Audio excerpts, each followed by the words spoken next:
Hello everyone, my name is Master Steve, and welcome to some Age of Empires 2 Definitive Edition. Hope you all are doing well. In this video, we're going to be taking a look at the Lithuanians. Now, Lithuanians are by far my favorite civilization. If you run into me in an online game, chances are I'm going to be playing as the Lithuanians because I absolutely love them. I think they're super strong, they have a very open tech tree, they have great bonuses, and they truly are just one of the strongest civs in the game. I will tell you right off the bat, they are most certainly an S tier. They do lack some Dark Age bonuses, but overall they are just such an amazing civilization. So this video is going to kind of go over the civ as a whole, there's some kind of quick tips on how to play them, and kind of what their bonuses are, just a general overview. So we're going to start off in the Dark Age and just kind of go over what if they have any eco bonuses, and they have one, and it's that each town center provides 100 food. So this does apply in the Dark Age, and you'll be starting with 300 food instead of 200.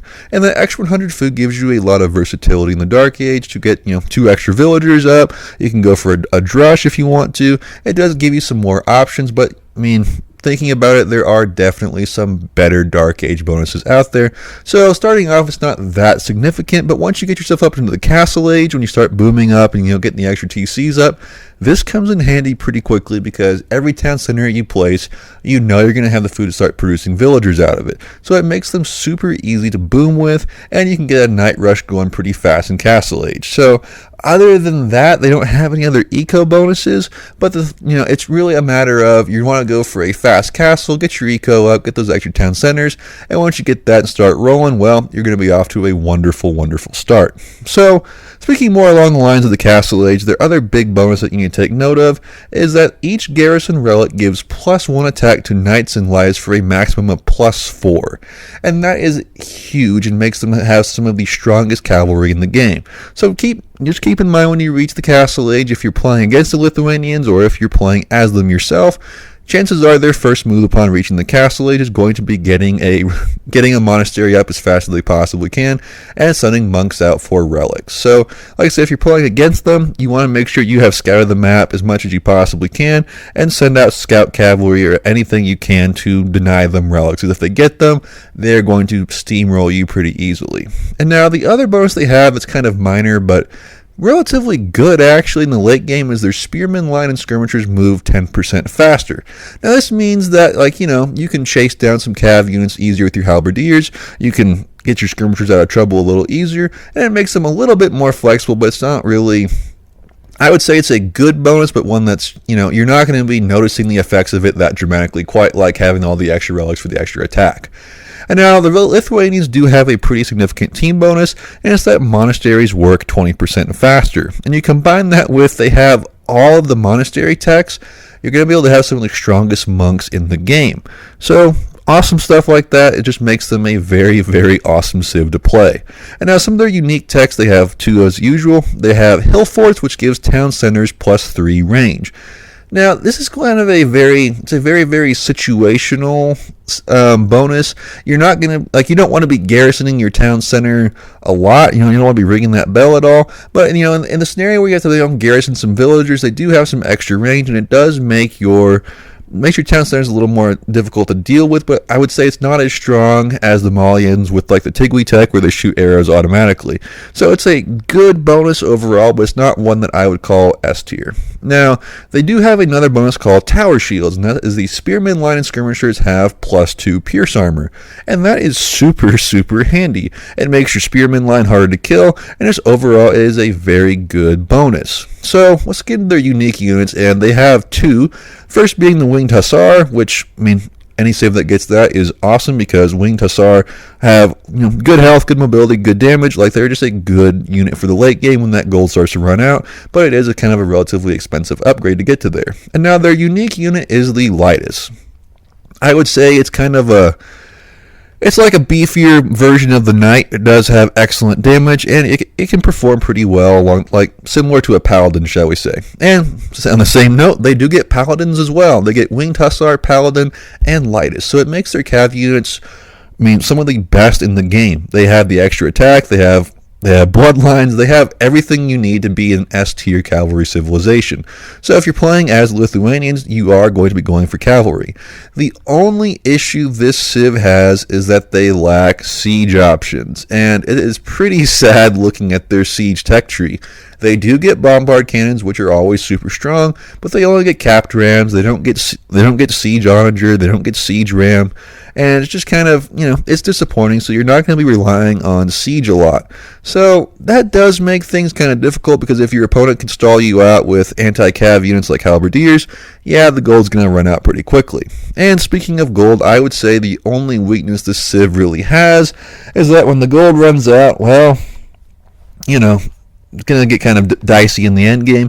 But the thing is that they have amazing trash units at their barracks. I mean, yeah, they do get halberdiers, and they are missing that last attack bonus. They don't get blast furnace, which is unfortunate. So they're not the strongest, but they, like I said, the halberdier upgrade is still significant, because halberdiers do get those extra damage against things like elephants, which will be showing up a lot in the late game.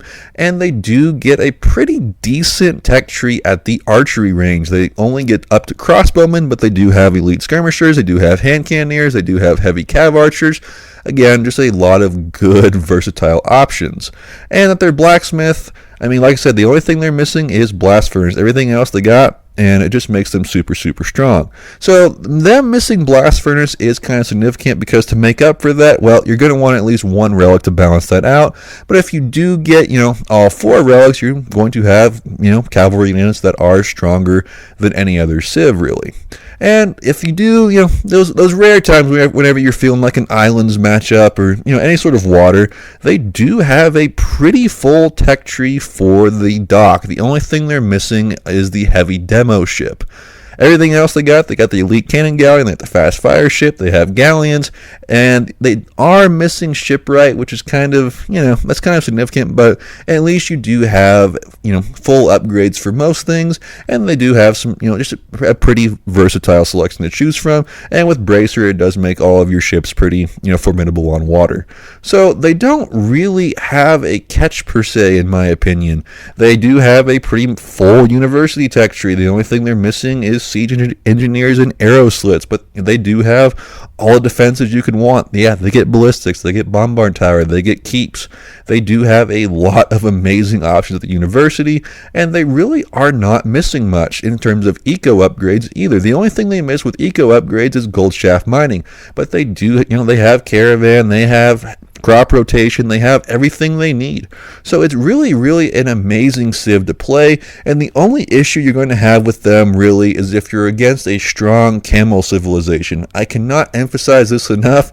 Civs like the Hindustanis, Gurjaras, a lot of those civilizations will have a pretty easy time destroying you. The Lithuanians get countered pretty hard by the Imperial Camel. It is not even close. An Imperial Camel will be able to it pretty much counters your whole army. So watch out for that. But overall, when you're looking at playing this civ, your ideal plan needs to be get to Castle Age. You need to boom up with those extra TCs, get the extra food bonus going. Once you get your eco going, go into Knights, and you should be able to get a pretty solid win relatively quickly. Like I said, the only hiccups you're going to have are if you're against a strong camel civilization or any other, shall I say strong anti-cav civs, but you do pretty much have an answer for them because you do have such an open tech tree. So it does really make you one of the strongest civs in the game. Ideally, your unit comp should be Lightus or Paladin. I would say pick one or the other, because going up for both upgrades is rather expensive. So just pick one. Both are very, very viable and both are very strong. But you want to go for a strong cavalry unit like one of those. Get your halberdier. You can use your hand cannoneers for backup, and you should be able to just roll right through at any opponent you face. They do have a great death ball comp for the post-Imperial Age, and overall it just works out really, really well. And if you can combine that with some monks, well, you're going to be looking at just a super strong game overall, no matter what you do. So overall, Lithuanians are a super, super strong civilization, and you can never go wrong choosing them. They're going to be a viable pick on every single map, and they fare pretty well against any civ, really, except for heavy camel civs. Other than that, they are awesome. They have all the eco upgrades. There is nothing to not like about them, and they are a very beginner-friendly civ. So that's all I got for the Lithuanians in this one. If you guys enjoyed the video, don't forget to like and subscribe. We are super close to 1,000 subscribers, and I just like to see if I can get myself there. So if you guys enjoyed the video, let me know down below. Leave a like. Tell me in the comment section down below if there's a civ you want to see specifically, and I will do my best to cover it. So that is for this one. Hope you guys enjoyed the video, and I will see you guys in the next one.